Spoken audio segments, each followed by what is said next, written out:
Abismo FM, la red de podcast para amantes del podcasting.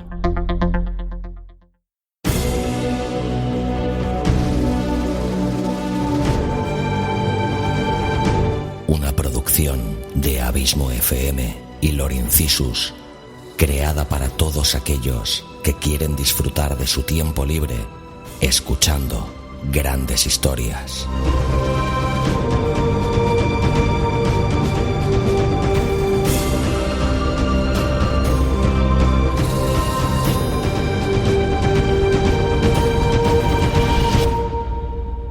Audiolibros y relatos. Un podcast literalmente literario.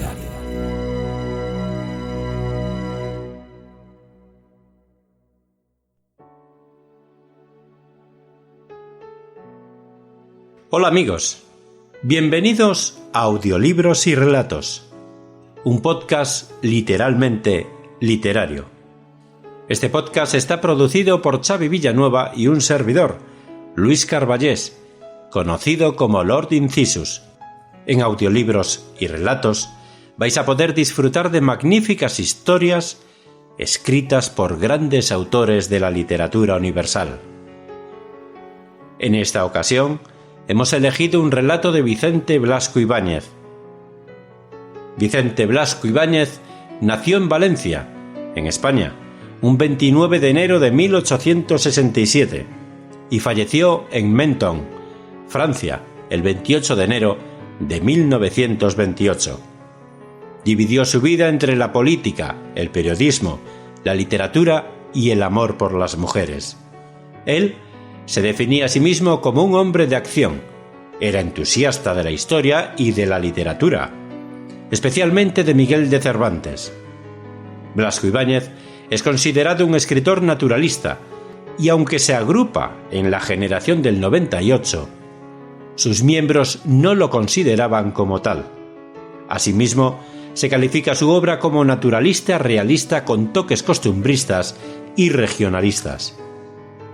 Algunas de sus novelas más famosas son Cañas y barro, de 1902, Los cuatro jinetes del Apocalipsis, de 1916, y El intruso, de 1904.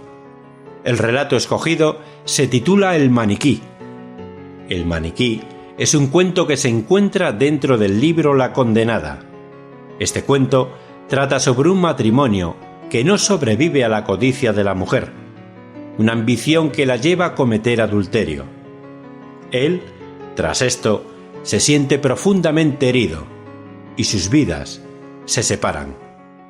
Años más tarde, ella, enferma y moribunda, implora su perdón. Para este relato hemos contado con la colaboración de Noemí Berna y de Tony López. A los dos, muchísimas gracias por vuestra colaboración.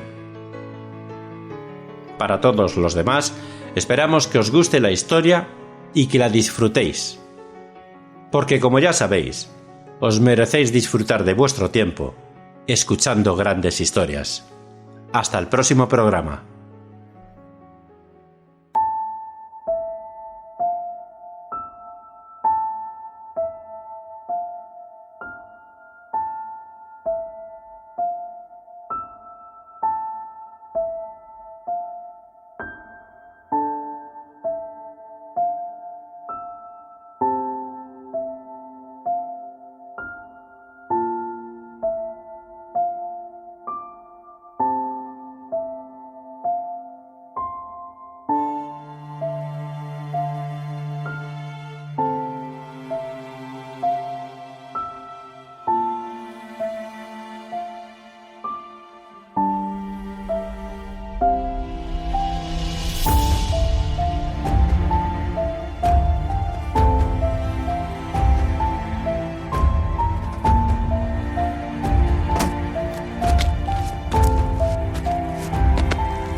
9 años habían transcurrido desde que Luis Santurce se separó de su mujer.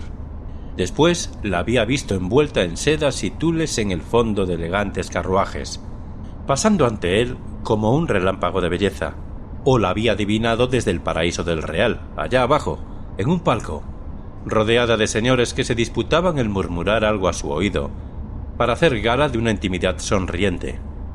Estos encuentros removían en él todo el sedimento de la pasada ira. Había huido siempre de su mujer como enfermo que teme el recrudecimiento de sus dolencias. Y sin embargo, ahora iba a su encuentro, a verla y hablarla en aquel hotel de la Castellana, cuyo lujo insolente era el testimonio de su deshonra. Los rudos movimientos del coche de alquiler parecían hacer saltar los recuerdos del pasado de todos los rincones de su memoria. Aquella vida que no quería recordar iba desarrollándose ante sus ojos cerrados. Su luna de miel de empleado modesto, casado con una mujer bonita y educada, hija de una familia venida menos. La felicidad de aquel primer año de pobreza, endulzado por el cariño. Después, las protestas de Enriqueta revolviéndose contra la estrechez, el sordo disgusto al oírse llamar hermosa por todos y verse humildemente vestida. Los disgustos surgiendo por el más leve motivo. Las reyertas a medianoche en la alcoba conyugal, las sospechas royendo poco a poco la confianza del marido, y de repente, el ascenso inesperado, el bienestar material colándose por las puertas, primero tímidamente, como evitando el escándalo, después, con insolente ostentación, como creyendo entrar en un mundo de ciegos, hasta que por fin Luis tuvo la prueba indudable de su desgracia. Se avergonzaba al recordar su debilidad. No era un cobarde, estaba seguro de ello, pero le faltaba voluntad, o la amaba demasiado. Y por esto, cuando tras vergonzoso espionaje se convenció de su deshonra, solo supo levantar la crispada mano sobre aquella hermosa cara de muñeca pálida, y acabó por no descargar el golpe. Solo tuvo fuerzas para arrojarla de la casa y llorar como un niño abandonado apenas cerró la puerta.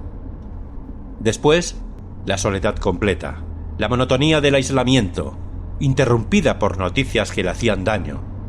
Su mujer viajaba por el centro de Europa como una princesa. Un millonario la había lanzado.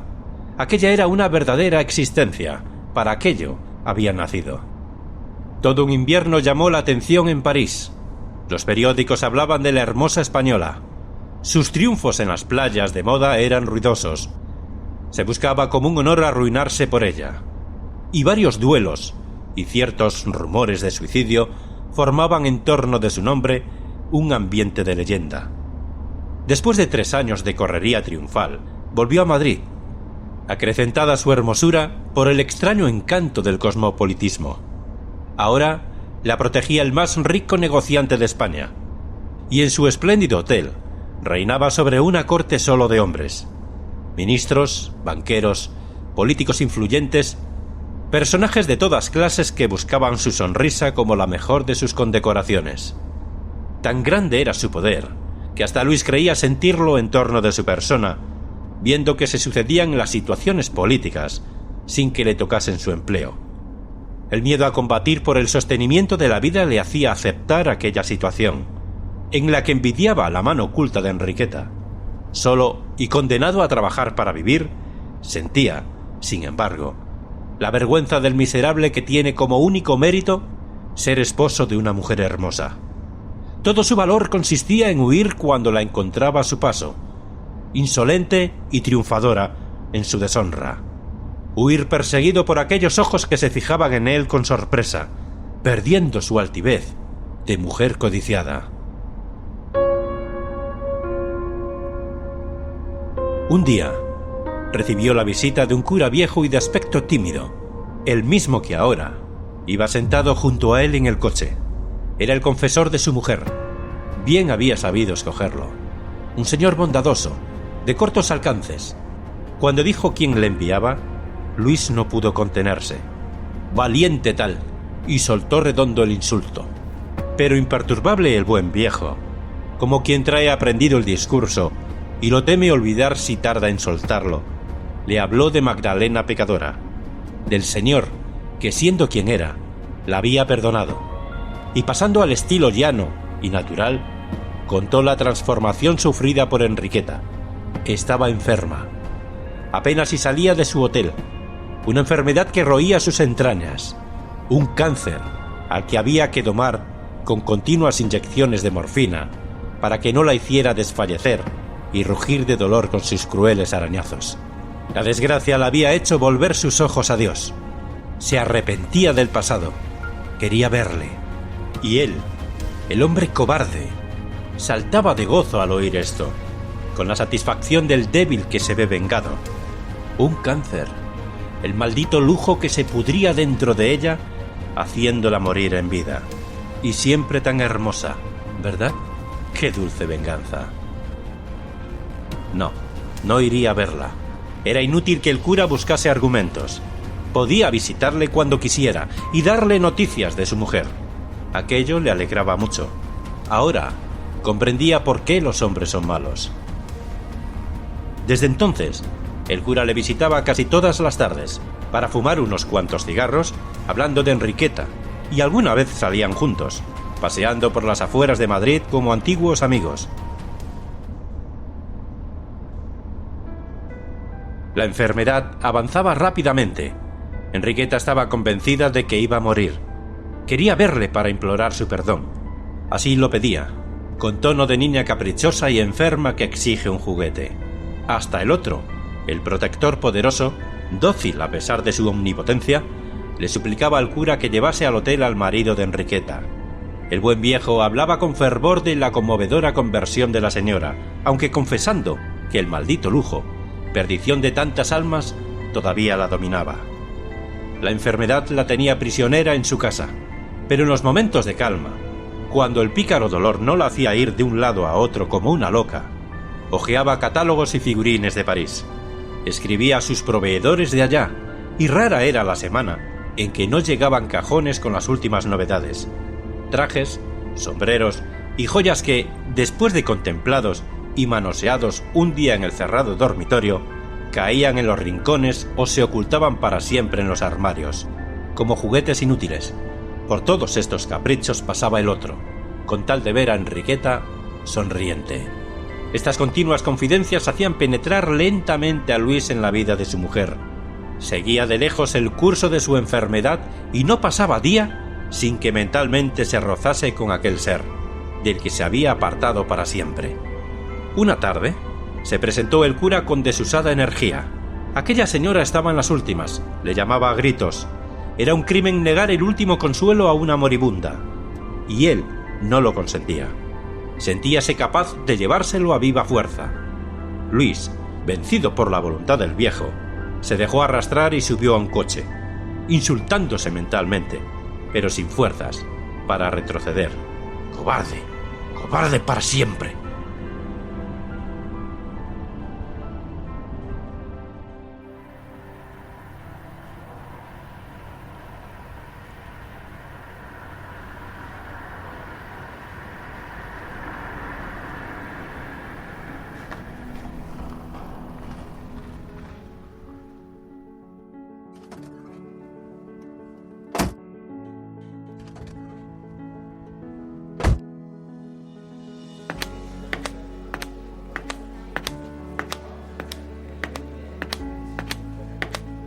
En pos de la negra sotana, atravesó el jardín del hotel que tantas veces, al pasar por el inmediato paseo, había espiado con miradas de odio.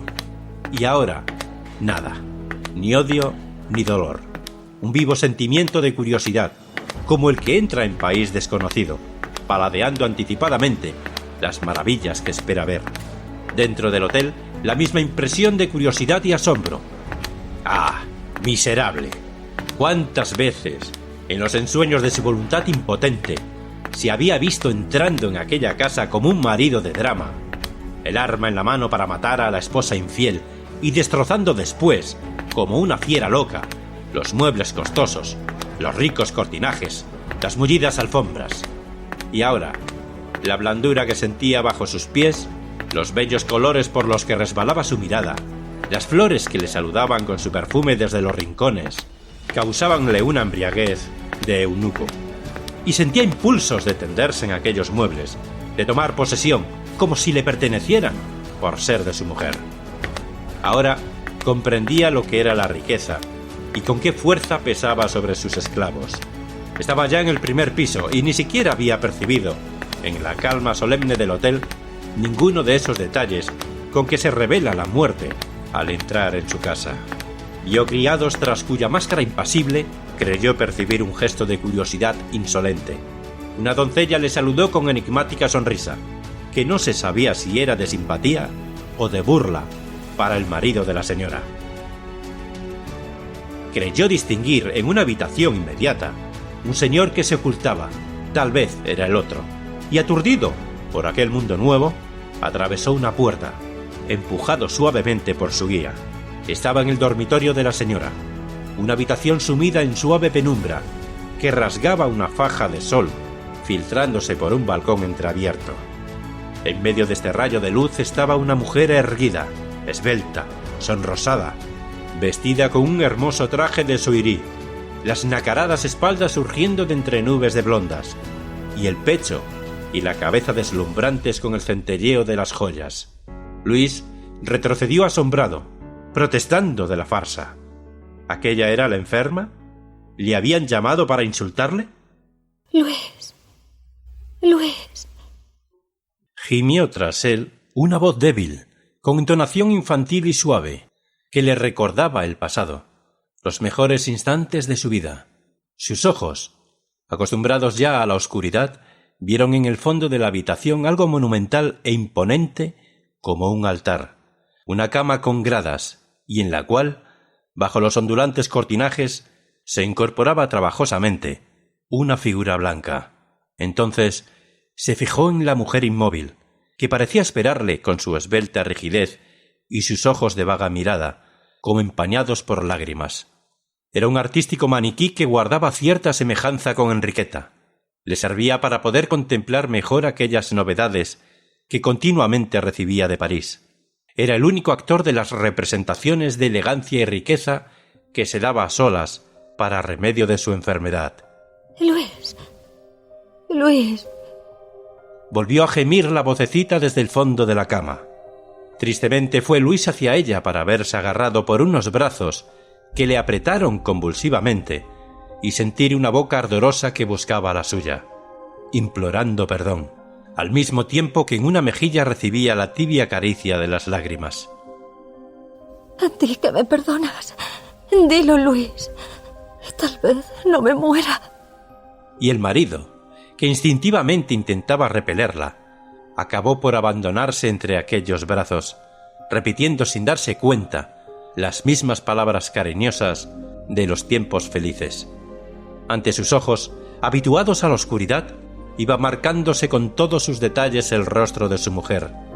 Luis mío, decía ella sonriendo en medio de las lágrimas. ¿Cómo me encuentras? Ya no soy tan hermosa como en nuestros tiempos de felicidad, cuando yo aún no era loca. Dime, por Dios, dime qué te parezco. Su marido la miraba con asombro. Hermosa, siempre hermosa. Aquella belleza infantil e ingenua que tan terrible la hacía. La muerte aún no estaba allí, únicamente por entre el suave perfume de aquella carne soberana, de aquel lecho majestuoso, parecía deslizarse un vaho sutil y lejano de materia muerta, algo que delataba la interior descomposición que se mezclaba en sus besos. Luis advirtió la presencia de alguien detrás de él. Un hombre estaba a pocos pasos, contemplándolos con expresión confusa, como atraído allí por un impulso superior a la voluntad que le avergonzaba. El marido de Enriqueta conocía, como media nación, la austera cara de aquel señor ya entrada en años, hombre de sanos principios, gran defensor de la moral pública. ¡Dile que se vaya, Luis! Gritó la enferma. ¿Qué hace ahí ese hombre? Yo solo te quiero a ti. Solo quiero a mi marido. Perdóname. Fue el lujo. El maldito lujo. Necesitaba dinero. mucho dinero. Pero amar solo a ti. Enriqueta lloraba mostrando su arrepentimiento, y aquel hombre lloraba también, débil y humilde ante el desprecio. Luis, que tantas veces había pensado en él con arrebato de cólera, y que al verle había sentido impulsos de arrojarse a su cuello, acabó por mirarle con simpatía y respeto. También la amaba, y la comunidad en el afecto, en vez de repelerlos, ligaba al marido y al otro con una simpatía extraña. ¡Que se vaya! ¡Que se vaya! Repetía la enferma con una terquedad infantil. Y su marido miraba al hombre poderoso con expresión suplicante, como si pidiera perdón para su mujer, que no sabía lo que decía. «Vamos, doña Enriqueta», dijo desde el fondo de la habitación la voz del cura. «Piense usted en sí misma y en Dios. No incurra en el pecado de soberbia». Los dos hombres, el marido y el protector, acabaron por sentarse junto al lecho de la enferma. El dolor la hacía rugir, había que darle frecuentes inyecciones, y los dos acudían solícitos a su cuidado. Varias veces se tropezaron sus manos al incorporar a Enriqueta, y no los separó una repulsión instintiva. Antes bien, se ayudaban con efusión fraternal. Luis encontraba cada vez más simpático a aquel buen señor, de trato tan llano a pesar de sus millones, y que lloraba a su mujer más aún que él. Durante la noche, cuando la enferma descansaba bajo la acción de la morfina, los dos hombres, compenetrados por aquella velada de sufrimientos, conversaban en voz baja, sin que en sus palabras se notara el menor dejo de remoto de odio.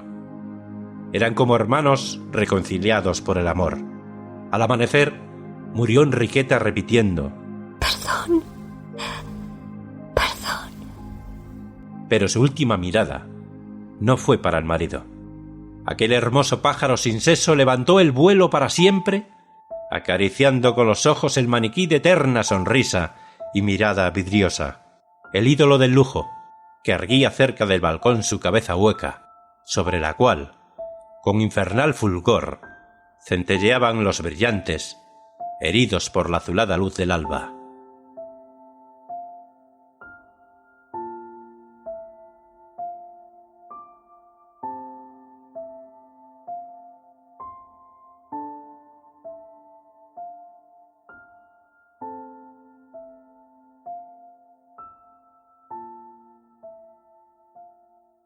Si te ha gustado el relato, ayúdanos a hacer crecer este proyecto compartiéndolo en tus redes sociales o dejándonos un comentario tanto en el propio podcast como en su correspondiente artículo en la web abismofm.com. Te recomiendo también que te suscribas al podcast sea cual sea la plataforma desde la que nos escuchas. Es totalmente gratuito. Si crees que nuestro proyecto es interesante, déjanos un tuit dándonos tu opinión con el hashtag audiolibros y relatos. Para seguirnos y comentarnos, sugerencias y peticiones, nos encontrarás tanto en Facebook como en Twitter, como Abismo FM y Lorincisus respectivamente. Audiolibros y relatos. Un podcast literalmente literario.